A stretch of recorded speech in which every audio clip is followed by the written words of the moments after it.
Tiap jam 6 pagi, suamiku menghapus 14 chat di HP-nya. Aku pikir dia selingkuh, ternyata isi folder sampahnya adalah data rekeningku yang dikuras habis. Dalam 3 hari, dia berencana membuangku. Yuk, komentar dari mana aja kalian nonton. Jangan lupa like dan subscribe ya biar kita bisa bongkar misterinya bareng-bareng. Udara pagi di kawasan perbukitan Candi Golf, Semarang, selalu terasa sedikit lebih dingin dibandingkan bagian bawah kota. Namun, bagi Kalia, dinginnya pagi ini terasa menusuk tulang dengan cara yang berbeda. Selama 2 tahun pernikahan mereka, Kalia selalu merasa hidupnya seperti sebuah jadwal kereta api yang tepat waktu. Suaminya, Elvan, adalah definisi dari keteraturan itu. Pria itu tampan, santun, berbicara dengan nada suara bariton yang menenangkan, dan memiliki kebiasaan yang tidak pernah berubah 1 detik pun. Pukul 5.30 pagi, Elvan akan bangun. Pukul 5.35, ia akan duduk di kursi rotan di teras belakang, memegang ponselnya dengan kedua tangan, wajahnya serius, seolah sedang membaca berita saham dunia. Pukul 6.05, ia akan masuk ke dapur, mencium kening Kalia, lalu menyeduh kopi hitam tanpa gula. Kalia, yang memiliki usaha catering, Rasa Nusantara, yang cukup sukses di Semarang, sangat memuja kedisiplinan suaminya. Elvan mengaku bekerja sebagai konsultan investasi independen. Pekerjaan yang menurut Kalia rumit dan penuh risiko, sehingga wajar jika suaminya selalu protektif terhadap ponselnya. Rahasia klien, sayang. Kalau bocor, aku bisa dituntut miliaran. Begitu alasan Elvan setiap kali Kalia iseng ingin meminjam ponselnya untuk memotret makanan. Kalia percaya. Mengapa tidak? Elvan tidak pernah pulang malam, tidak pernah bau parfum wanita lain, dan gaji bulanannya selalu masuk ke rekening operasional rumah tangga dengan nominal fantastis. Namun, pagi itu, Selasa yang kelabu, ritme sempurna itu rusak. Suara denting keras terdengar dari kamar mandi. Kalia yang sedang memotong wortel di dapur terlonjak. Elvan, panggilnya. Sial, teriak Elvan dari dalam kamar mandi. Itu pertama kalinya Kalia mendengar suaminya mengumpat kasar. Kalia, tolong ambilkan handuk baru. Kopi tumpah ke kemejaku. Rupanya, Elvan mencoba multitasking, minum kopi sambil membawa pakaian ganti ke kamar mandi, sesuatu yang jarang ia lakukan. Kalia bergegas mengambil handuk dari lemari linen dan berlari kecil menuju kamar mandi utama. Saat itulah ia melihatnya. Ponsel Elvan. Benda keramat itu tergeletak begitu saja di atas meja makan, kitchen island, tepat di samping piring roti bakar yang belum disentuh. Layarnya masih menyala redup, diatur dalam mode always on. Biasanya, Elvan tidak pernah melepaskan ponsel itu dari genggamannya sebelum pukul 6.05. Tapi kepanikan karena tumpahan kopi panas di kemeja putih mahalnya, membuat fokus pria itu buyar seketika. Kalia meletakkan handuk di gagang pintu kamar mandi. Handuknya di sini, Mas? Ya. Sebentar, aku bersihkan dulu noda ini, sahut Elvan dengan nada panik. Suara air keran terdengar deras. Kalia kembali ke dapur. Matanya tertuju pada ponsel itu. Ada dorongan aneh dalam dadanya. Bukan rasa cemburu, tapi rasa penasaran murni. Selama ini Elvan selalu mengunci ponselnya dengan Face ID dan sandi 6 digit yang diganti tiap minggu. Kalia mendekat.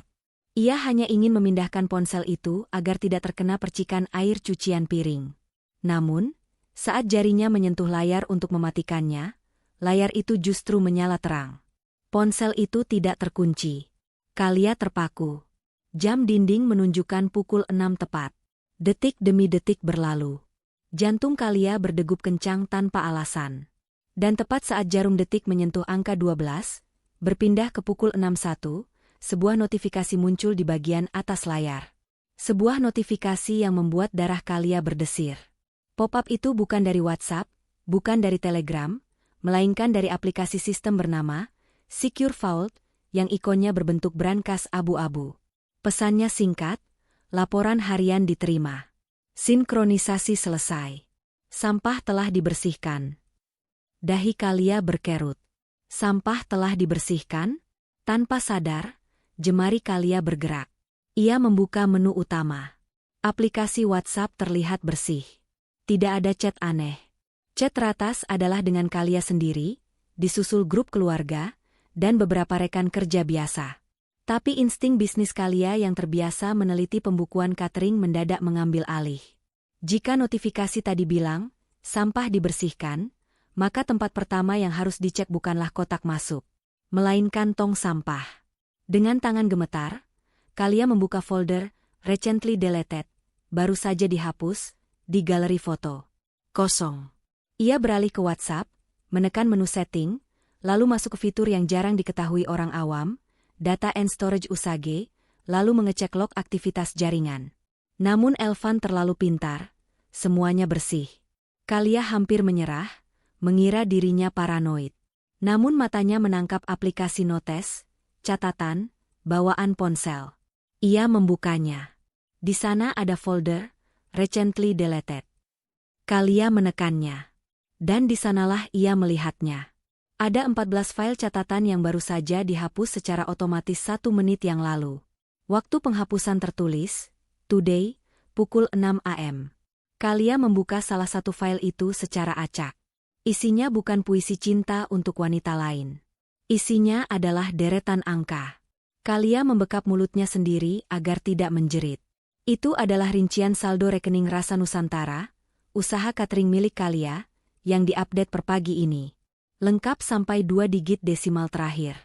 Suara air di kamar mandi masih terdengar deras. Elvan mungkin sedang berusaha keras menghilangkan noda kopi di kemeja sutranya. Kalia tahu ia hanya punya waktu kurang dari 2 menit sebelum suaminya keluar. Otaknya berputar cepat. Ia tidak boleh memforward data ini ke ponselnya sendiri. Itu akan meninggalkan jejak digital. Elvan pasti tahu. Kalia merogoh saku daster tidurnya, mengeluarkan ponsel pribadinya sendiri, dan dengan tangan gemetar mulai memotret layar ponsel Elvan. 1 foto. 2 foto.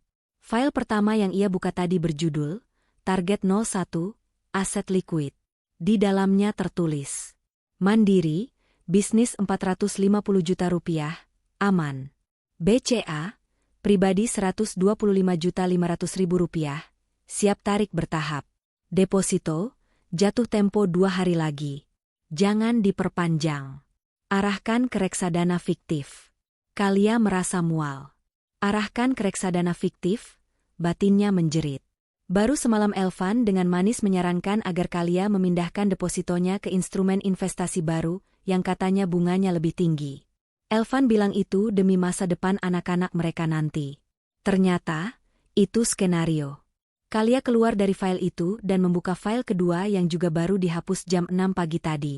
Judulnya, Jadwal Kelemahan. Isinya membuat lutut Kalia benar-benar lemas, hingga ia harus berpegangan pada pinggiran meja marmer. Senin, Kalia sibuk di pasar jam 4, pukul 7. Aman untuk komunikasi suara. Selasa, Kalia meeting vendor. Emosi biasanya tidak stabil kalau vendor telat. Gunakan taktik silent treatment, kalau dia marah.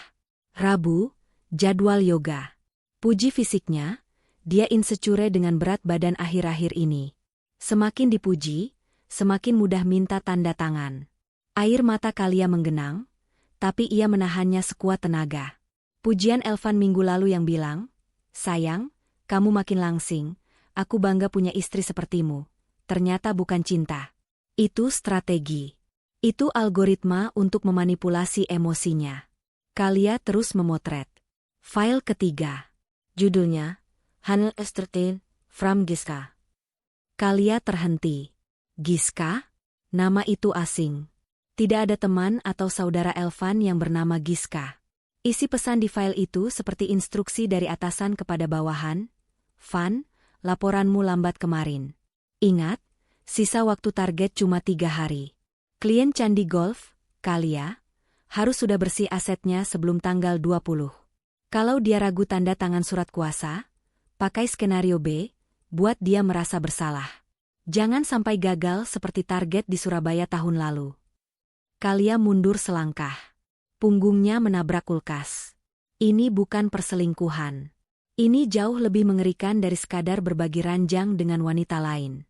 Elvan, pria yang tidur di sebelahnya selama 700 malam terakhir, adalah seorang penipu profesional. Kata-kata, target di Surabaya, mengindikasikan bahwa Kalia hanyalah satu dari sekian banyak korban. Elvan bukan konsultan investasi. Dia adalah aktor. Aktor yang dibayar mahal atau bekerja untuk sebuah sindikat yang mengeruk harta wanita-wanita mapan. Sisa waktu 3 hari, gumam Kalia, membaca ulang baris itu di layar ponselnya sendiri. Tanggal 20 adalah hari Kamis. Hari di mana Elvan berjanji akan membawanya Staycation untuk merayakan ulang tahun pernikahan kedua. Kalia menatap nanar ke arah pintu kamar mandi. Suara air berhenti. Kalia panik. Ia segera keluar dari aplikasi notes, memastikan tidak ada aplikasi yang berjalan di latar belakang, lalu meletakkan ponsel Elvan kembali ke posisi semula, sedikit miring di samping piring roti bakar. Kalia berbalik badan menuju wastafel, menyalakan keran air, dan berpura-pura mencuci piring dengan napas memburu. Detik berikutnya, pintu kamar mandi terbuka. Elvan keluar dengan hanya mengenakan celana bahan dan bertelanjang dada. Kemeja basahnya ia tenteng. Wajahnya tampak sedikit merah karena kesal, tapi begitu melihat punggung Kalia, ia langsung mengubah ekspresinya. "Maaf ya, sayang. Pagi yang kacau," kata Elvan, suaranya kembali lembut dan berwibawa. Kalia memejamkan mata sejenak, menarik napas panjang, lalu memasang senyum terbaik yang bisa ia berikan. Senyum yang biasa ia pakai saat menghadapi pelanggan catering yang rewel. Ia berbalik. "Nggak apa-apa, Mas. Untung belum berangkat. Masih ada kemeja biru yang sudah disetrika di lemari." Mata Elvan, tajam seperti elang, langsung melirik ke meja makan. Ke arah ponselnya. Kalia menahan napas. Apakah posisinya berubah? Apakah dia sadar? Elvan berjalan cepat, bukan ke arah Kalia untuk memeluknya seperti biasa, tapi ke arah ponsel. Ia menyambar benda itu, mengetuk layarnya, dan wajahnya tampak tegang selama 1 detik sebelum akhirnya rileks. "Kamu nggak buka HP-ku kan, Yang? Tadi ada klien rewel yang telepon terus," tanya Elvan, nadanya santai tapi matanya menyelidik. "Hah?" Kalia tertawa kecil, tawa yang terdengar sangat natural di telinganya sendiri meski hatinya hancur. "Tanganku penuh sabun begini, Mas. Lagian ngapain? Paling isinya grafik saham yang bikin pusing." Elvan tersenyum lega. Ia mendekati Kalia dan mengecup pipinya. "Istri pintar. Ya sudah, aku ganti baju dulu." Begitu Elvan naik ke lantai 2, Kalia langsung merosot ke lantai dapur. Kakinya benar-benar tidak bisa menopang tubuhnya lagi. Ia membuka galeri ponselnya sendiri. Memperbesar foto-foto yang tadi ia ambil dari layar ponsel Elvan. Ia perlu menganalisisnya dengan kepala dingin. Kalia adalah pengusaha. Ia membangun bisnis catering dari nol, menghadapi preman pasar, menghadapi kenaikan harga cabai, menghadapi persaingan tidak sehat. Ia bukan wanita lemah yang hanya bisa menangis di pojokan. Ia meneliti foto chat ke-4 sampai ke-14 yang ada di folder sampah itu. Ternyata, 14 pesan, itu dikirim ke 14 nomor berbeda. Nomor-nomor itu dinamai dengan kode aneh. Logistik A. Finance B. Legal Shadow. Cleaner 1. Isi pesan ke Finance B. Transfer masuk 10 juta dari rekening Kalia jam 5 via autodebit yang sudah kusetting diam-diam. Kode referensi, uang belanja. Kalia mengecek mutasi rekeningnya lewat m-banking di ponselnya sendiri. Benar saja. Ada pendebetan 10 juta rupiah dengan keterangan top up e-wallet. Kalia tidak pernah menyadarinya karena Elvan yang memegang kendali atas notifikasi email Kalia, katanya untuk merapikan administrasi pajak. "Gila," desis Kalia. "Dia mencuri uangku sedikit demi sedikit setiap pagi jam 5, lalu menghapus laporannya jam 6. Pola ini sangat rapi. Uang 10 juta bagi omzet catering Kalia memang tidak terlalu terlihat jika tidak diaudit detail. Tapi jika dilakukan setiap hari atau setiap minggu, angkanya fantastis. Dan yang lebih mengerikan adalah pesan ke nomor bernama Legal Shadow. Isinya, sertifikat HM nomor 2044, rumah Candi Golf, sudah ada di Notaris Haryadi. Kalia tidak perlu datang. Tanda tangan sudah kutiru dengan sempurna. Kamis cair. Darah Kalia mendidih. Rumah ini adalah warisan orang tua Kalia. Satu-satunya peninggalan berharga yang ia miliki. Elvan berencana menjual atau menggadaikannya. Kalia menghapus air mata di pipinya dengan kasar. Tidak ada waktu untuk menangis. Jika Kamis cair, berarti dia hanya punya waktu 48 jam. Dia harus bertindak. Tapi dia tidak bisa melabrak Elvan sekarang. Pria itu punya sindikat. Punya Giska. Jika Kalia bertindak gegabah, mereka bisa saja melakukan hal nekat. Seperti instruksi, kecelakaan kecil, yang sempat ia baca sekilas tadi. Kalia harus bermain peran. Peran terbaik dalam hidupnya. Setengah jam kemudian, Elvan turun dengan kemeja biru yang rapi. Ia tampak segar, wangi, dan tersenyum lebar. Aura penipunya tertutup sempurna oleh wajah tampan dan karisma seorang suami idaman. Mereka duduk berhadapan di meja makan. Kalia menuangkan teh hangat. Tangannya sudah tidak gemetar. "Mas," panggil Kalia pelan. "Ya, sayang." Elvan mengunyah roti bakarnya dengan nikmat. "Soal deposito itu." Kalia memulai, menatap tepat ke mata suaminya. Elvan berhenti mengunyah sejenak, lalu meletakkan rotinya. Antusiasme terpancar jelas di matanya. "Kenapa? Kamu setuju memindahkannya?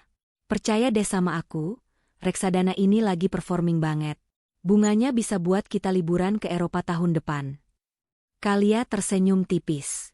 "Aku pikir-pikir, iya juga sih. Sayang kalau uangnya cuma diam di bank." "Nah, itu baru istri pebisnis," puji Elvan, tangannya menggenggam tangan Kalia di atas meja. Sentuhan yang dulu terasa hangat, kini terasa seperti lilitan ular. "Nanti siang aku siapkan dokumennya ya. Kamu tinggal tanda tangan.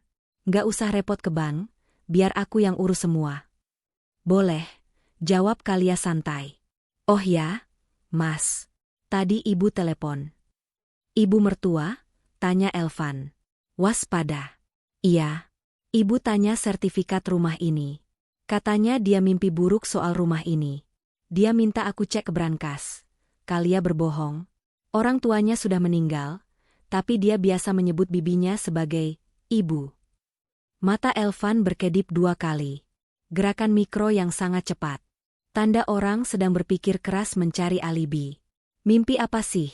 Orang tua ada-ada saja." Elvan tertawa renyah, tapi tawanya tidak sampai ke mata.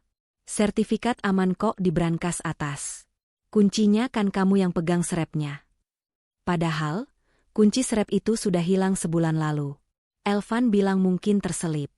Kalia yakin sekarang Elvan yang memegangnya dan sudah mengambil sertifikat aslinya. "Iya sih. Cuma aku jadi kepikiran. Nanti sore aku mau cek deh. Biar tenang," pancing Kalia. Wajah Elvan sedikit menegang. "Nanti sore? Wah, nanti sore kan kita ada janji dinner sama Pak Gunawan, klienku. Kamu lupa?" Kalia tidak lupa, karena janji itu tidak pernah ada. Elvan sedang mengalihkan perhatiannya. "Oh iya, lupa." Kalia menepuk jidatnya. "Ya sudah, besok saja ngeceknya." "Besok saja?" Elvan menyetujui dengan cepat. Terlalu cepat. Lagian sertifikat itu cuma kertas. Yang penting kan kita yang tinggal di sini. Kalia mengangguk. Dalam hati ia mencatat. Dia panik. Berarti sertifikat itu memang tidak ada di rumah. Elvan menghabiskan tehnya dalam satu tegukan. "Aku berangkat dulu ya. Love you." "Love you too," balas Kalia. Kalimat itu terasa pahit seperti empedu di lidahnya. Begitu mobil Pajero Elvan keluar dari gerbang, Kalia langsung berlari ke kamar atas. Ia membuka lemari besi kecil di balik lukisan.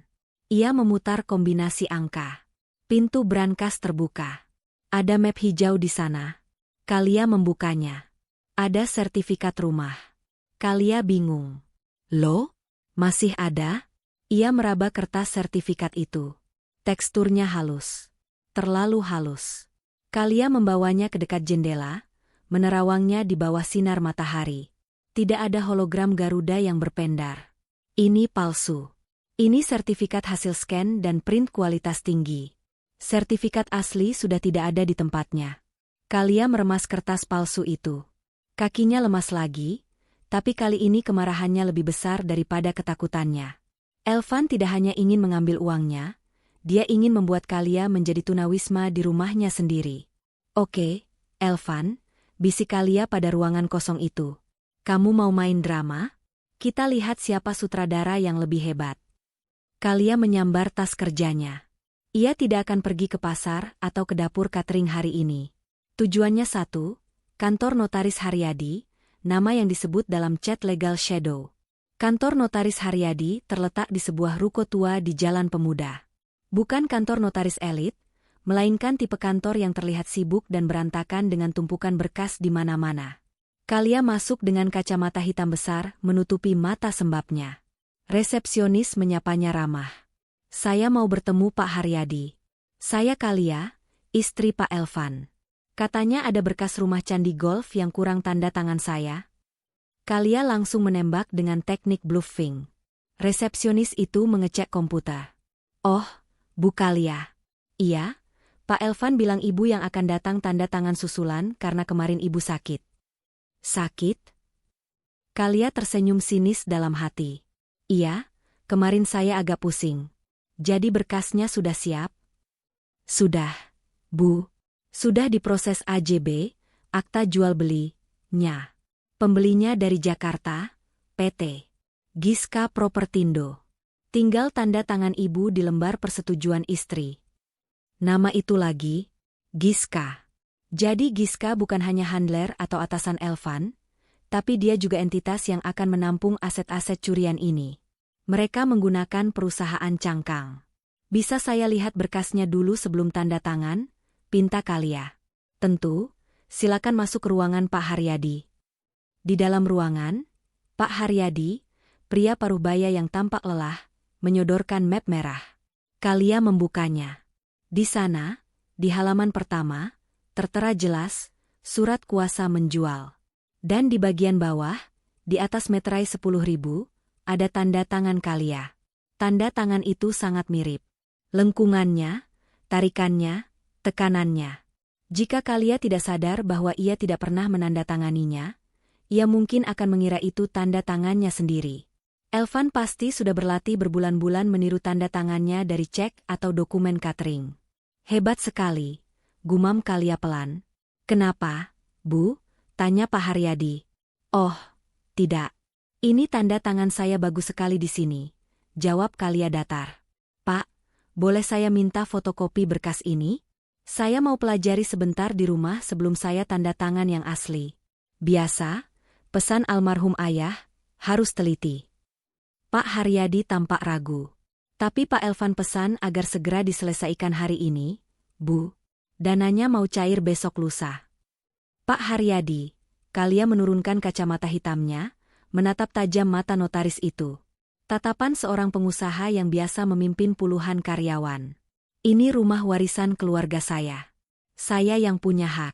Kalau Bapak memaksa saya tanda tangan sekarang tanpa saya baca, saya akan lapor ke Dewan Kehormatan Notaris karena Bapak memproses jual beli dengan surat kuasa yang meragukan. Pak Haryadi pucat. Dia pasti tahu ada yang tidak beres dengan prosedur ini. Mungkin dia disuap Elvan untuk mempermudah proses. Tapi dia tidak berani mengambil risiko jika istri sah sudah mengancam. Baik, Bu. Silakan difotokopi. Tapi tolong jangan lama-lama ya, Bu. Kalia keluar dari kantor itu 15 menit kemudian dengan satu bundel bukti kejahatan suaminya di dalam tas tangan. Ia duduk di dalam mobilnya, menyalakan mesin, tapi tidak langsung jalan. Ia menatap gedung tua itu. Dalam 48 jam, Elvan berencana membuangnya. Dalam 48 jam, Elvan berpikir dia akan menang. Kalia mengambil ponselnya. Ia mencari satu nama di kontak lama yang sudah bertahun-tahun tidak ia hubungi.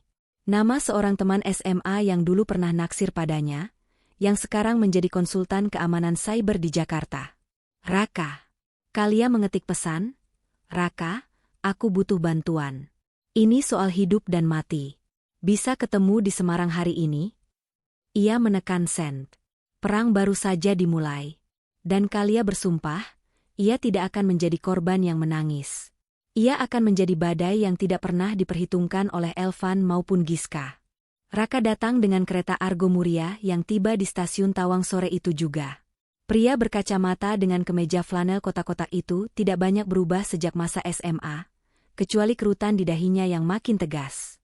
Kalia menjemputnya bukan di stasiun, melainkan mengarahkannya ke sebuah coworking space tertutup di daerah kota lama, agar tidak mencolok. Kamu terlihat kacau, Kal, komentar Raka singkat saat Kalia meletakkan tumpukan bukti fotokopi dan ponselnya di meja. Terima kasih pujiannya. Sekarang tolong bedah ini, jawab Kalia tajam, menunjuk foto-foto layar HP Elvan yang sempat ia ambil pagi tadi. Raka membuka laptopnya. Jemarinya menari cepat di atas keyboard. Ia memindahkan data foto dari HP Kalia, memperbesar resolusinya, dan mulai melacak jejak digital berdasarkan nomor-nomor yang terlihat samar di foto tersebut. Hening selama 10 menit. Hanya suara mesin kopi dan ketikan Raka yang terdengar. Kal, ini gila, Raka memecah keheningan. Wajahnya serius. Nomor yang dinamai, Giska, ini bukan nomor seluler biasa.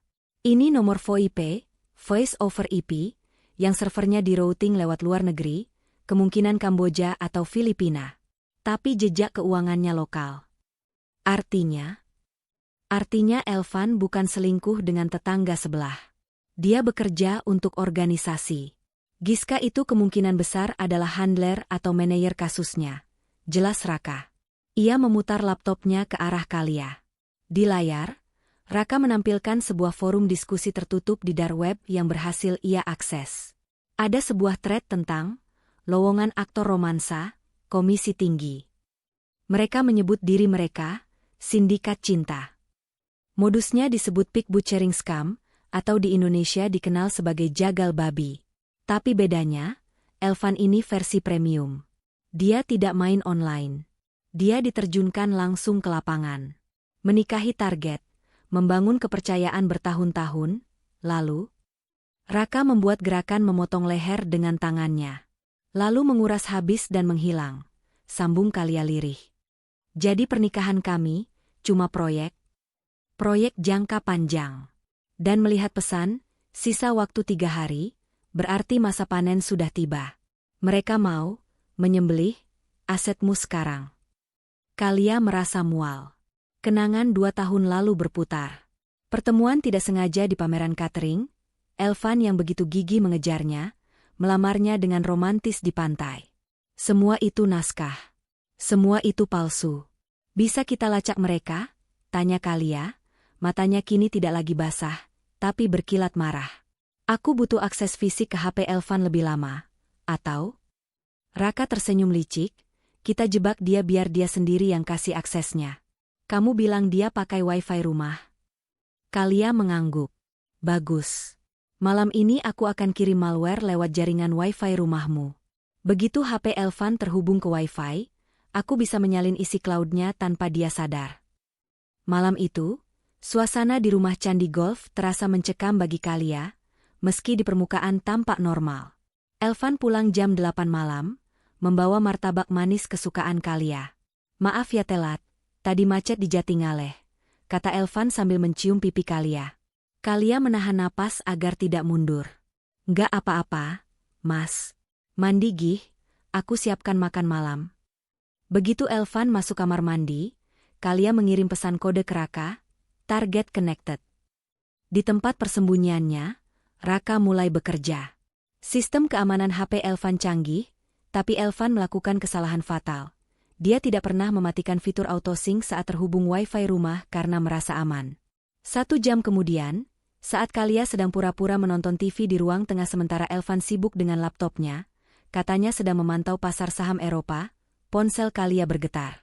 Pesan dari Raka, buka link ini. Jangan teriak. Kalia masuk ke kamar mandi tamu, mengunci pintu, dan membuka tautan yang dikirim Raka. Itu adalah akses ke folder Google Drive tersembunyi milik Elvan yang berhasil diretas. Nama foldernya, Project Kalia, Level A. Tangan Kalia gemetar saat membuka file-file di dalamnya. Ini bukan sekadar data keuangan. Ini adalah analisis psikologis tentang dirinya. Ada file berjudul, Skrip, Marah Rekonsiliasi.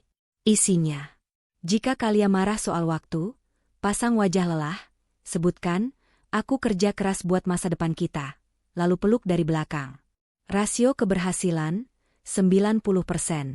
Jika Kalia curiga soal uang, alihkan topik rencana punya anak atau liburan. Kalia lemah terhadap topik keluarga. Titik lemah. Kalia sangat butuh validasi atas masakannya, karena trauma masa kecil diremehkan ayahnya. Puji masakannya setiap hari. Air mata Kalia menetes. Elvan tahu segalanya. Cerita sedih masa kecil yang Kalia bagi di malam-malam inti mereka, ternyata dicatat dan dijadikan senjata untuk memanipulasinya.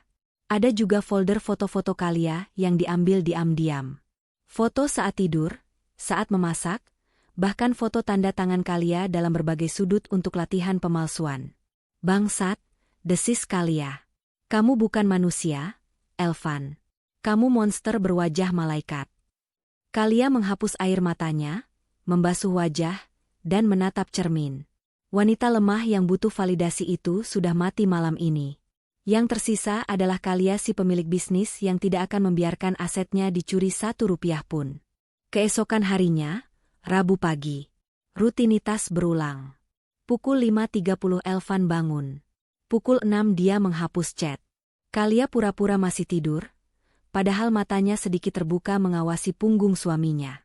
Siangnya, Kalia bertemu Raka lagi untuk membahas temuan soal 14 chat itu. Kenapa harus 14 orang?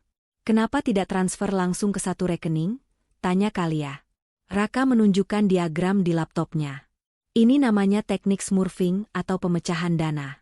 Sistem perbankan kita akan memberi bendera merah kalau ada transfer di atas 500 juta rupiah sekaligus. Jadi, Elvan memecahnya. Ke-14 kontak yang dihapus tiap pagi itu adalah kaki tangan atau money mules. Mereka orang-orang bayaran, bisa mahasiswa butuh uang, pengangguran, atau identitas curian yang meminjamkan rekening mereka. Raka menunjuk satu persatu. Setiap pagi jam 5, sistem autodebit yang ditanam Elvan di rekening bisnismu mengirim uang 10-25 juta ke 14 rekening ini. Kecil, kan? Kelihatannya seperti pembayaran vendor catering biasa. Tapi kalau dikali 14, dikali 30 hari. Kalia mengeluarkan kalkulator. Hampir 4-5 miliar setahun. Bisiknya ngeri. Pantas saja marin keuntungan cateringku setahun ini tipis sekali. Aku pikir karena harga bahan baku naik. Ternyata bocor halus, sambung Raka. Dan puncaknya besok Kamis. Saat dia menjual rumahmu, uangnya tidak akan dipecah lagi. Kemungkinan akan langsung ditransfer ke rekening offshore, luar negeri, milik Giska. Begitu uang itu lintas negara, polisi Indonesia akan sulit melacaknya. Kita harus hentikan sebelum Kamis, kata Kalia tegas. Bukan cuma hentikan, Kal. Kita harus ambil balik uangmu yang sudah mereka ambil. Kamu mau uangmu kembali, kan? Kalia mengangguk. Caranya? Kita mainkan permainannya. Elvan butuh tanda tanganmu untuk mencairkan sapi besar, rumah candi golf. Kita ulur waktunya, sambil kita buat dia panik. Orang panik biasanya membuat kesalahan konyol. Raka menyerahkan sebuah flash disk kecil. Tancapkan ini ke laptop Elvan kalau ada kesempatan. Ini keylogger. Aku butuh password akun bank Giska yang dia pakai. Rabu malam. H1 sebelum hari eksekusi, versi Elvan.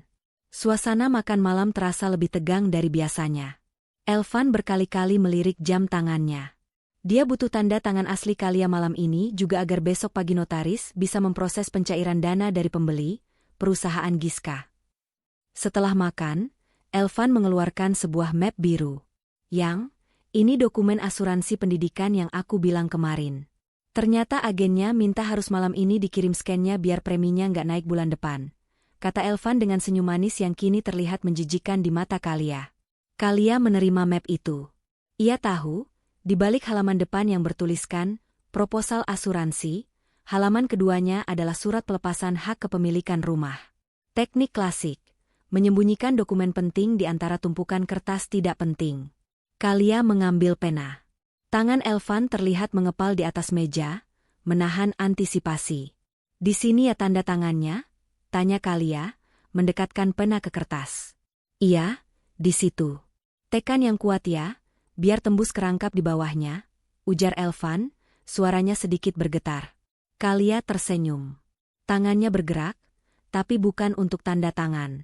Ia menyenggol cangkir kopi panas di sebelahnya dengan siku. Piar. Kopi hitam pekat tumpah membanjiri dokumen itu. Membasahi kertas, meja, hingga menetes ke celana Elvan. "Ya ampun!" teriak Kalia, melompat berdiri dengan wajah kaget yang dibuat-buat. "Mas, maaf. Aku nggak sengaja."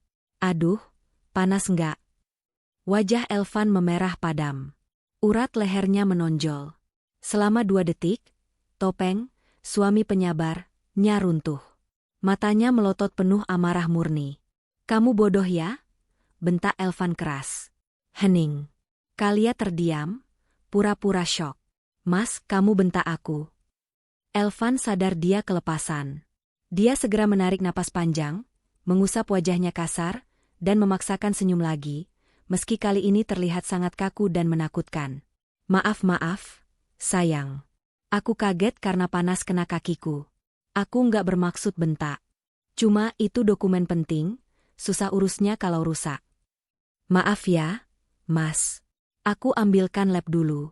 Dokumennya hancur kena kopi, tintanya luntur semua, kata Kalia sambil memungut kertas yang basah kuyup itu. "Besok pagi saja ya kita print ulang? Aku ngantuk banget, gemetar nih habis numpahin kopi." Elvan menatap kertas basah yang kini tidak berharga itu. Rencananya mundur 12 jam. Tapi dia tidak bisa memaksa Kalia sekarang tanpa menimbulkan curiga. "Oke," jawab Elvan dingin. "Besok pagi. Sebelum aku berangkat kerja, harus sudah tanda tangan." "Iya, janji," kata Kalia. Malam itu, Kalia tidur membelakangi Elvan. Di balik selimut, tangannya menggenggam flash disk dari Raka. Ia menunggu dengkuran Elvan. Pukul 2 dini hari. Kalia terbangun bukan karena alarm, tapi karena tempat tidur di sebelahnya kosong. Elvan tidak ada. Kalia turun dari tempat tidur tanpa suara. Ia melihat cahaya remang dari celah pintu garasi yang terhubung ke dapur. Elvan ada di sana. Kalia mengendap-endap, menempelkan telinganya ke pintu. "Aku nggak bisa paksa dia tanda tangan tadi malam. Giska." Dia numpahin kopi ke dokumennya. Suara Elvan terdengar berbisik tapi penuh tekanan emosi. Suara wanita di seberang telepon tidak terdengar, tapi Kalia bisa mendengar jeda saat Elvan mendengarkan. "Jangan gila kamu." Elvan menyahut lagi. "Kecelakaan mobil? Jangan dulu. Itu menarik perhatian polisi. Beri aku waktu sampai besok siang.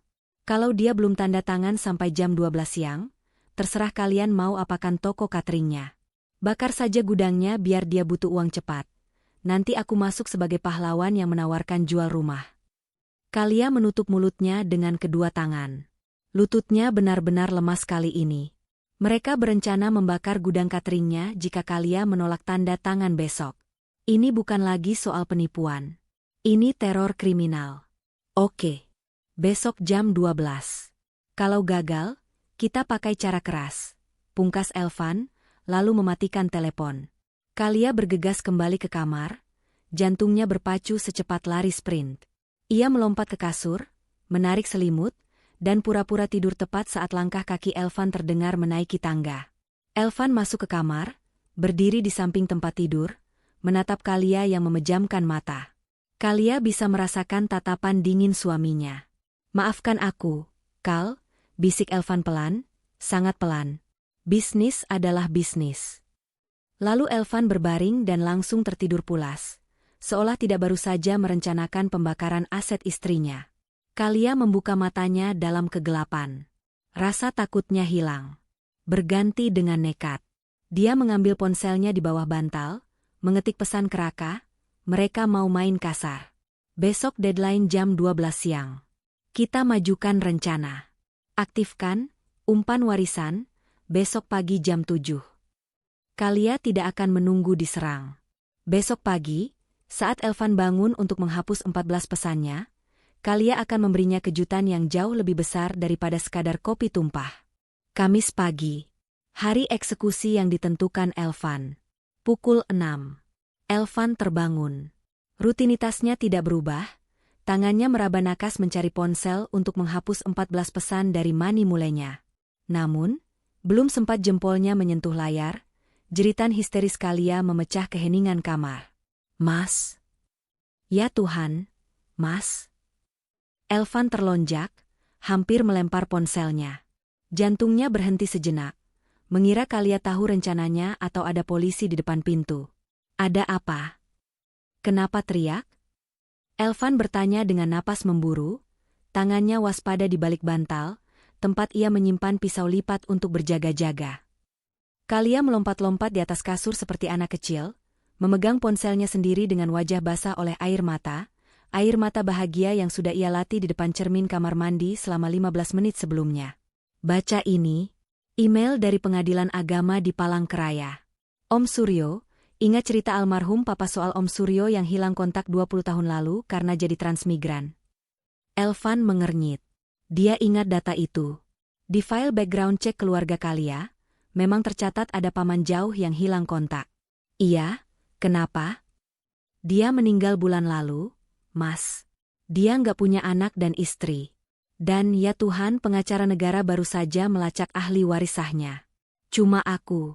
Satu-satunya keponakan kandung. Kalia menyodorkan ponselnya ke wajah Elvan. Elvan membaca email itu. Kop surat resmi, hasil editan Raka yang sempurna, bahasa hukum yang kaku, dan angka yang tertera di sana membuat mata Elvan membelalak lebar. Total taksiran aset lahan kelapa sawit, 25 miliar 500 juta rupiah, 25 miliar 500 juta rupiah. Dunia Elvan berhenti berputar. Angka itu 5 kali lipat dari harga rumah Candi Golf yang rencananya akan ia rampok hari ini. 5 kali lipat dari target yang diberikan Giska. 25 miliar, suara Elvan tercekat. Iya. Pengacaranya bilang ini harus segera diurus administrasinya dalam 2x24 jam, atau akan jatuh ke negara. Mas, kita kaya raya. Kita nggak perlu pusingin catering lagi. Kalia memeluk Elvan erat, menyembunyikan senyum liciknya di bahu sang suami. Otak kriminal Elvan berputar dengan kecepatan tinggi. Rencana membakar gudang catering? Lupakan. Rencana menjual rumah Candi Golf seharga 5 miliar hari ini? Terlalu kecil. Jika dia bisa menguasai uang 25 miliar ini, dia tidak perlu lagi menjadi bawahan Giska. Dia bisa kabur ke luar negeri, operasi plastik, dan hidup mewah sendirian. Keserakahan mulai mengalahkan logika. Sayang, Elvan melepaskan pelukan, memegang bahu Kalia erat. Kamu harus balas email ini sekarang. Bilang kita siap urus. Jangan sampai jatuh ke negara. Iya, Mas. Tapi aku bingung hukum. Kamu kan ngerti beginian? Kamu temani aku ya ketemu pengacaranya? Katanya perwakilannya ada di Semarang hari ini. Pasti. Pasti aku temani, jawab Elvan mantap. Dalam hatinya ia bersorak, ikan paus datang sendiri ke jaringku. 1 jam kemudian, saat Kalia sedang mandi, Elvan menelepon Giska dari garasi. Tunda pembakaran, perintah Elvan cepat. Apa maksudmu? Ini sudah hari H, Elvan. Jangan main-main, atau posisimu yang diganti. Suara Giska terdengar dingin dan tajam. Dengar dulu, bodoh. Elvan setengah membentak. Target baru saja dapat windfall, rejeki nomplok. Warisan lahan sawit. Nilainya 25 miliar. Kalau kita bakar gudangnya sekarang, dia bakal sibuk urus polisi dan asuransi, proses warisan ini bakal terhambat. Hening sejenak di seberang sana. Angka 25 miliar jelas membuat Giska berpikir ulang. Kamu yakin datanya valid? Aku lihat sendiri surat penetapan pengadilannya. Asli. Ada stempel basah digital dan barcode validasi, Elvan meyakinkan. Beri aku waktu 2 hari. Biarkan aku, bantu, dia mencairkan dana itu masuk rekening bersama. Setelah uang masuk, baru kita sikat semuanya. Rumah plus warisan. Baik, jawab Giska, nadanya masih curiga. Tapi ingat, Elvan, kalau ini cuma trik kamu untuk menunda, debt collector yang kukirim bukan cuma akan bakar gudang, tapi juga mematahkan kakimu. Telepon ditutup. Elvan menghela napas lega. Kakinya selamat, setidaknya untuk saat ini. Sementara itu, di dalam kamar mandi, Kalia tidak sedang mandi. Ia menyalakan keran air, lalu duduk di kloset sambil mengetik cepat di ponselnya. Ia mengirim pesan ke admin keuangannya di catering, "Mbak, segera buat laporan fiktif sistem error di semua rekening operasional. Blokir semua akses keluar masuk dana mulai jam 9 pagi ini dengan alasan maintenance ban. Jangan sampai ada Rp1 pun yang bisa ditarik, bahkan oleh saya sendiri, sampai saya kasih kode hijau." Kalia sedang menutup celah kebocoran. Jika Elvan mencoba menarik dana receh hari ini, dia akan gagal. Dan Elvan tidak akan curiga pada Kalia, dia akan mengira itu gangguan sistem bank biasa, hal yang wajar terjadi. Kalia keluar dari kamar mandi dengan wajah segar. "Mas, orangnya Pak Burhan, pengacara warisan, ajak ketemu jam 1 siang di Hotel Gumaya. Kamu bisa ikut kan? Atau kamu sibuk kerja?" "Kerja bisa ditunda. Ini masa depan kita," jawab Elvan dengan senyum manipulatif yang sudah Kalia hafal. Kalia membalas senyum itu. "Ya, Mas. Ini masa depan kita. Masa depan di mana kamu membusuk di penjara." Lobi Hotel Gumaya yang mewah menjadi saksi pertemuan itu. Kalia dan Elvan duduk berhadapan dengan seorang pria tua berjas rapi, beruban, dengan kacamata tebal yang tergantung di hidung. Itu adalah Pak Burhan. Sebenarnya, Pak Burhan adalah seorang aktor teater senior kenalan Paman Raka yang sering disewa untuk simulasi sidang hukum. Aktingnya jauh lebih meyakinkan daripada Elvan.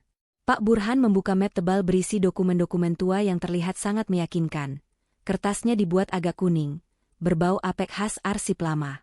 Raka benar-benar detail dalam mempersiapkan properti.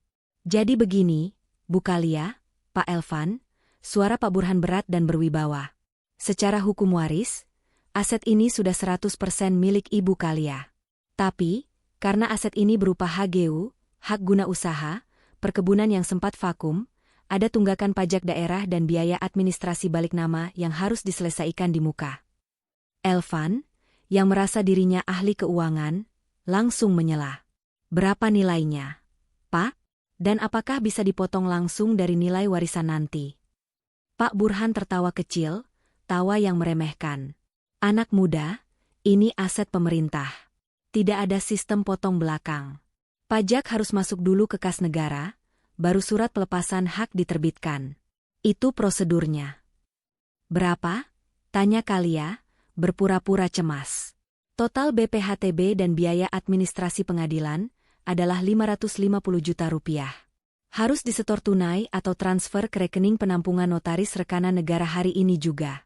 Karena besok adalah batas akhir penutupan buku tahunan daerah." Elvan menelan ludah. Rp550 juta. Dia punya uang itu. Uang itu ada di rekening rahasianya. Gabungan dari uang yang ia curi dari Kalia selama 2 tahun, sekitar 300 juta, dan uang operasional sindikat Giska yang ia pegang, 250 juta. Jika dia membayar uang ini, rekeningnya akan kosong melompong. Sangat berisiko. "Waduh, Pak." Kalia memasang wajah sedih. "Uang tabungan kami nggak sampai segitu. Catering lagi sepi. Mas Elvan juga dananya lagi di-lock di saham semua kan, Mas?" Kalia menatap Elvan penuh harap. Tatapan yang berkata, "Suamiku pahlawanku." Elvan terjebak. Jika dia bilang tidak punya uang, warisan 25 miliar melayang. Jika dia pakai uang sindikat, dia melanggar aturan mati Giska. Jangan pernah pakai uang operasional untuk kepentingan pribadi. Tapi Elvan serakah. Dia berpikir, toh cuma pinjam sebentar. Begitu 25 miliar cair besok atau lusa, aku balikin uang sindikat 250 juta itu. Giska nggak akan tahu. "Ada," kata Elvan tiba-tiba. "Aku ada dana darurat klien yang bisa ditarik sebentar. 550 juta bisa aku usahakan transfer sore ini." Mata Kalia berbinar, palsu. "Mas serius? Itu nggak bahaya?" "Demi kamu, demi kita, apa sih yang enggak?" jawab Elvan sok pahlawan. Padahal dalam hatinya, dia sedang menghitung berapa jam lagi dia bisa kabur membawa 25 miliar itu. Pak Burhan mengangguk puas. "Bagus. Ini nomor rekening escrow, rekening bersama, kantor hukum kami. Saya tunggu buktinya sebelum jam 3 sore. Kalau lewat, hangus."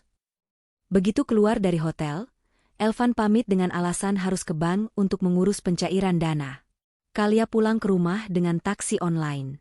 Di dalam taksi, Kalia membuka aplikasi secure chat yang sudah disiapkan Raka. Dia makan umpannya, Raka. Dia akan transfer 550 juta jam 3 nanti, lapor Kalia. Bagus. Sekarang kita pastikan dia tidak punya jalan mundur, balas Raka. Raka, dari markasnya, mulai menjalankan tahap kedua, psikologis. Dia menggunakan nomor anonim yang sudah disamarkan seolah-olah berasal dari salah satu anggota sindikat yang tidak puas. Dia mengirim pesan ke nomor pribadi Giska. Pesan ke Giska, "Bos, cek Elvan. Dia mau main belakang. Tadi siang dia ketemu notaris lain di Hotel Gumaya tanpa lapor. Ada info dia mau beli aset atas nama pribadi pakai uang operasional, Pool B. Jangan sampai kita dikadalin." 5 menit kemudian, ponsel Elvan, yang layarnya sedang dipantau Raka, meledak dengan notifikasi. Giska menelepon. Raka menyadap percakapan itu dan memperdengarkannya ke Kalia lewat earphone. "Halo, Gis?" Suara Elvan terdengar gugup. Dia sedang menyetir. "Posisi di mana?" tanya Giska dingin. Lagi ketemu klien." "Kenapa?" "Rekening Pool B yang kamu pegang. Saldonya masih utuh 250 juta kan?" Elvan terdiam 2 detik. "Masih. Aman. Kenapa nanya?" "Foto saldonya sekarang. Kirim ke aku." Elvan panik. Dia belum mentransfer uang itu ke Pak Burhan, jadi saldonya memang masih ada. Tapi dia berniat mentransfernya 10 menit lagi. "Nanti ya, aku lagi nyetir. Nggak bisa buka m-banking." "Elvan," suara Giska merendah, tanda bahaya. "Kalau sampai uang itu bergerak 1 rupiah saja ke rekening yang tidak aku kenal, kamu tahu akibatnya. Ingat adikmu di Bandung?" Klik. Telepon mati. Elvan membanting setir, meminggirkan mobilnya. Napasnya sesak. Giska mulai curiga. Situasi Elvan sekarang terjepit. Jika dia transfer uang ke Pak Burhan, Giska akan tahu saldonya berkurang dan akan memburunya. Jika dia tidak transfer, warisan 25 miliar hangus. Keserakahan dan ketakutan bertarung di kepala Elvan. Bayangan uang 25 miliar, kebebasan finansial seumur hidup, terlalu menggoda. Persetan dengan Giska, pikir Elvan. Begitu warisan cair besok, aku langsung terbang ke Singapura. Giska nggak akan bisa ngejar aku. Elvan memutuskan untuk nekat.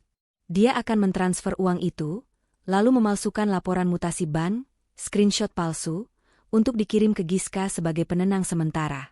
Dia tidak sadar, itulah kesalahan fatal yang ditunggu Kalia. Pukul 14.55 waktu Indonesia Barat. Kalia duduk di ruang tengah rumah, memegang cangkir teh yang sudah dingin. Ponselnya bergetar. Notifikasi dari Raka, dana masuk. 550 juta rupiah sudah mendarat di rekening jebakan. Kalia menghembuskan napas panjang yang sudah ia tahan seharian. Uang itu, gabungan uangnya yang dicuri Elvan dan uang sindikat, kini aman di rekening yang dikendalikan oleh Raka dan Paman Burhan. Rekening itu bukan rekening notaris sungguhan, tapi rekening yang sudah dipersiapkan untuk langsung memblokir dana begitu masuk.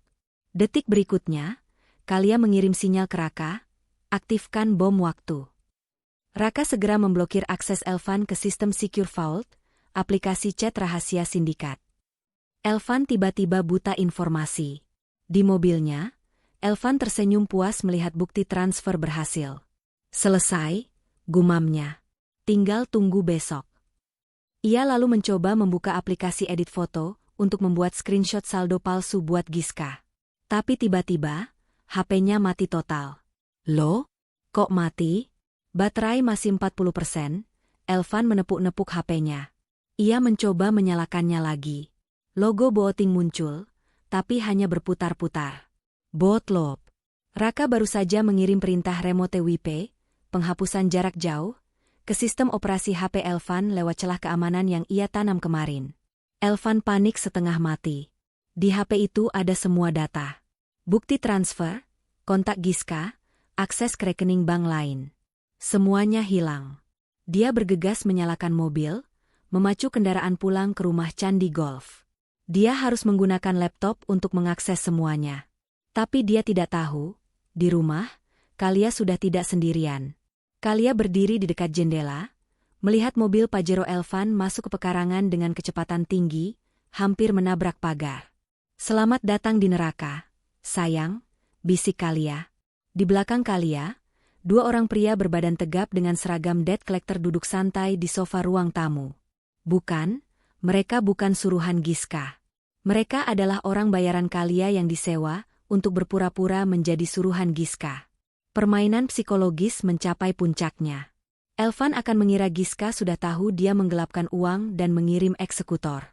Padahal, Giska yang asli belum tahu apa-apa dan masih menunggu laporan. Kepanikan Elvan akan membuatnya mengakui segalanya tanpa perlu dipaksa polisi. Kalia merapikan rambutnya, membuka pintu depan, dan menyambut suaminya yang berlari dengan wajah pucat pasi seperti mayat hidup. "Mas, kok pulang cepat? Tadi ada tamu cari kamu." Kalia menunjuk ke dalam dengan jempolnya, wajahnya polos tak berdosa. Elvan melihat dua pria berotot di ruang tamu. Kakinya langsung lemas. Dia jatuh berlutut di teras. "Giska," desisnya. Dia sudah tahu. Elvan masih berlutut di teras. Kakinya gemetar hebat seolah tulang-tulangnya telah dicabut. Di ruang tamu, dua pria berbadan kekar yang duduk di sofa menatapnya dengan tatapan mengintimidasi. Salah satu dari mereka, yang memiliki bekas luka di alis, berdiri perlahan. "Masuk, Van. Jangan bikin tetangga curiga," perintah pria itu dengan suara berat. Elvan merangkak masuk, dipapa setengah hati oleh Kalia yang masih memasang wajah bingung yang sempurna. "Mas, siapa mereka? Mereka bilang kamu ambil uang perusahaan?" tanya Kalia, suaranya bergetar, akting kelas Oscar. Elvan tidak menjawab. Pikirannya kacau. Dia yakin ini orang suruhan Giska. Dia baru saja menggelapkan uang operasional 250 juta dan gagal menyetor hasil penjualan rumah. Wajar jika Giska mengirim algojo. "Dengar." Elvan mencoba bicara pada pria kekar itu, tangannya terangkat memohon. "Ada salah paham. Uangnya aman. Uangnya sudah saya putar untuk investasi yang lebih besar. Besok cair. Besok saya ganti 2 kali lipat ke Bu Giska." Pria kekar itu tertawa, suara tawanya menggema di ruang tamu yang luas. "Investasi? Maksudmu transfer ke rekening, Burhan? Itu? Kami sudah cek rekening itu. Itu rekening kosong, Van. Kamu ditipu atau kamu yang mau nipu kami?" Wajah Elvan pucat pasi. Mereka tahu soal transfer ke Burhan? Berarti Giska benar-benar memantau setiap gerakannya. Itu untuk biaya administrasi warisan istri saya. Sumpah. Begitu warisan 25 miliar cair, saya bayar semuanya. Elvan memelas, keringat dingin sebesar biji jagung mengalir di pelipisnya. Kalia mundur selangkah, duduk di kursi sudut, menonton suaminya mengemis seperti tikus yang terpojok. "Warisan?" Pria kekar itu melirik Kalia, lalu kembali menatap Elvan. Bos Giska nggak peduli soal dongeng warisan. Dia mau uang 250 juta uang operasional dan 300 juta setoranmu dikembalikan sekarang. Atau? Pria itu meretakkan buku-buku jarinya. "Kalia." Elvan berbalik, merangkak mendekati kaki istrinya. Ia mencengkeram rok Kalia. "Tolong aku, Yang. Kamu punya simpanan lain kan? Perhiasan? Emas? Kasih ke mereka. Nanti aku ganti pas warisanmu cair. Nyawaku terancam." Kalia menatap tangan suaminya yang gemetar. Tangan yang sama yang selama 2 tahun ini memeluknya sambil merencanakan kehancurannya. Kalia tidak bergerak mengambil perhiasan. Dia malah menyilangkan kaki dengan tenang. "Nggak perlu, Mas," kata Kalia. Suaranya berubah. Tidak ada lagi nada cemas atau manja. Suaranya dingin, datar, dan tajam. Elvan mendongak, bingung dengan perubahan nada bicara istrinya. "Maksudmu?" "Nggak perlu diganti. Karena warisan 25 miliar itu nggak pernah ada." Waktu seolah berhenti di ruang tamu itu. Elvan mengerjap. "Apa?" Kalia mencondongkan tubuhnya ke depan, menatap mata Elvan lekat-lekat. "Email dari pengadilan itu palsu. Pak Burhan itu aktor teater sewaan. Dan rekening tempat kamu transfer uang 550 juta tadi siang? Itu rekening jebakan yang dipegang Raka. Uangmu, dan uang Giska yang kamu curi, sekarang sudah aman di tangan kami. Mulut Elvan menganga. Otaknya berusaha memproses informasi ini, tapi terlalu menyakitkan. Kamu tahu. Kalia mengeluarkan ponselnya. Ia memutar sebuah rekaman suara. Kalau dia belum tanda tangan sampai jam 12 siang, terserah kalian mau apakan toko cateringnya. Bakar saja gudangnya. Itu suara Elvan semalam. Suara saat dia memerintahkan pembakaran aset Kalia. Elvan mundur, jatuh terduduk di lantai. Dia menatap Kalia seolah melihat hantu. Istri yang dia kira bodoh, penurut, dan lemah, ternyata baru saja menghancurkan seluruh hidupnya dalam waktu kurang dari 48 jam. Dan dua bapak ini, Kalia menunjuk dua pria kekar itu, bukan orangnya Giska. Mereka sekuriti sewaan yang biasa jaga konser. Aku yang bayar mereka buat nakut-nakutin kamu supaya kamu ngaku. Dua pria kekar itu tersenyum ramah, aura seram mereka hilang seketika. Akting kami oke nggak, Bu Kalia? Tanya si bekas luka. Sempurna, jawab Kalia tersenyum. Elvan merasa dadanya sesak. Marah, malu, dan takut bercampur jadi satu. Dia ditipu mentah-mentah. Dia, sang penipu ulung, dikalahkan oleh ibu rumah tangga penjual catering. Kamu wanita iblis, desis Elvan, wajahnya memerah karena amarah. Dia bangkit berdiri, tangannya mengepal, hendak menyerang Kalia. Namun, belum sempat dia melangkah, pintu depan terbuka kasar. Jangan bergerak. Kepolisian. 4 petugas polisi berseragam lengkap masuk dengan senjata siap siaga. Di belakang mereka, Raka berjalan santai sambil menenteng laptop. Elvan Syahputra, kata polisi senior sambil memborgol tangan Elvan yang masih teracung di udara. Anda ditangkap atas dugaan penipuan, penggelapan dana, pemalsuan dokumen negara, dan percobaan pembakaran properti. Elvan tidak melawan. Tenaganya habis. Dia hanya menatap Kalia dengan tatapan kosong saat polisi menggelandangnya keluar. 14 chat itu, Mas, kata Kalia pelan saat Elvan melewatinya. Lain kali kalau mau hapus jejak, pastikan istrimu nggak bangun lebih pagi dari kamu. 2 hari kemudian, di ruang pemeriksaan Polda Jawa Tengah. Raka duduk di sebelah pengacara Kalia, meletakkan tumpukan bukti yang tak terbantahkan di meja penyidik. Ini rekapitulasi dana yang dicuri tersangka selama 2 tahun. Total 4,8 miliar rupiah, jelas Raka. Dia menggunakan teknik smurfing ke 14 rekening Money Mule setiap pagi jam 6. Penyidik mengangguk-angguk kagum melihat detail jejak digital yang disusun Raka. Dan uang 550 juta terakhir. Sudah kami serahkan sebagai barang bukti, Pak. Itu uang hasil kejahatan yang dia transfer sendiri ke rekening pancingan kami, jawab Kalia. Elvan, yang kini mengenakan baju tahanan oranye, duduk di seberang meja. Wajah tampannya hilang, digantikan wajah kusut dengan mata cekung. Siapa Giska? Tanya penyidik pada Elvan. Elvan diam. Dia tahu, jika dia buka mulut soal Giska, hidupnya di penjara tidak akan aman. Sindikat punya mata di mana-mana. Tapi jika dia tidak buka mulut, dia akan membusuk sendirian di sel. Giska. Suara Elvan parau. Dia bukan satu orang. Giska itu nama sistem. Nama operasinya. Elvan akhirnya bernyanyi.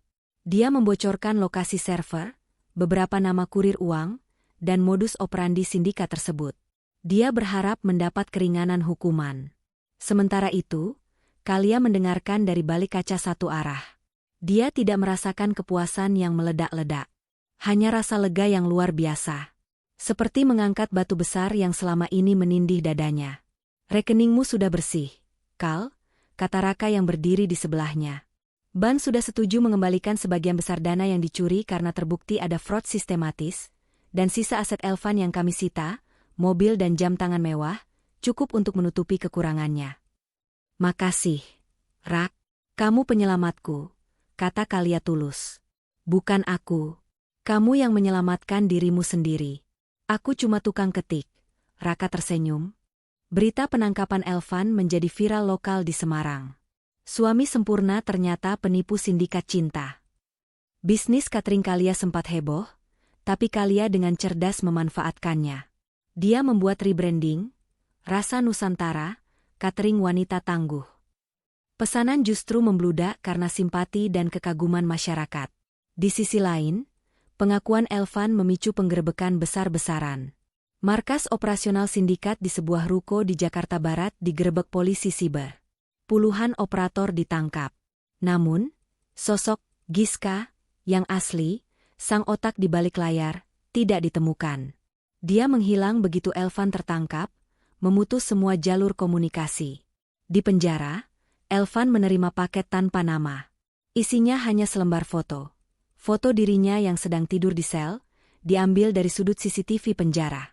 Di belakang foto itu tertulis, "Kamu bicara terlalu banyak." Elvan menghabiskan malam-malamnya dalam ketakutan, selalu terjaga, tidak berani tidur nyenyak. Dia dihukum 8 tahun penjara. Tapi penjara pikirannya jauh lebih menyiksa. Dia kehilangan istri yang tulus, kehilangan karir, dan kini hidup dalam bayang-bayang ancaman sindikatnya sendiri. 6 bulan kemudian, matahari terbit di ufuk timur Semarang, menyinari kawasan Candi Golf yang asri. Pukul 6 pagi. Kalia terbangun tanpa alarm. Dia merentangkan tangannya, merasakan sejuknya sprei kasur yang luas. Tidak ada lagi rasa cemas. Tidak ada lagi keharusan pura-pura tidur. Dia bangkit, berjalan ke dapur. Dapur itu kini lebih hidup. Ada vas bunga segar di meja island, tempat dulu ponsel Elvan biasa tergeletak. Kalia menyeduh teh herbal. Dia duduk di kursi rotan di teras belakang, tempat favoritnya yang dulu dikuasai Elvan. Ponselnya bergetar di atas meja. Sebuah notifikasi masuk. Kalia tersenyum tipis. Bukan notifikasi sistem rahasia. Bukan laporan keuangan yang mencurigakan. Itu pesan WhatsApp dari Raka. Lari pagi di Simpang 5, bubur ayam Pak Ahmad menanti. Kalia membalas singkat, "Gas. 15 menit lagi sampai." Kalia menghirup udara pagi dalam-dalam. Dia bukan lagi korban. Dia adalah Kalia yang selamat, yang bangkit, dan yang menang. Dia mengambil ponselnya, melihat folder recently deletednya yang benar-benar kosong, lalu melangkah keluar rumah dengan kepala tegak.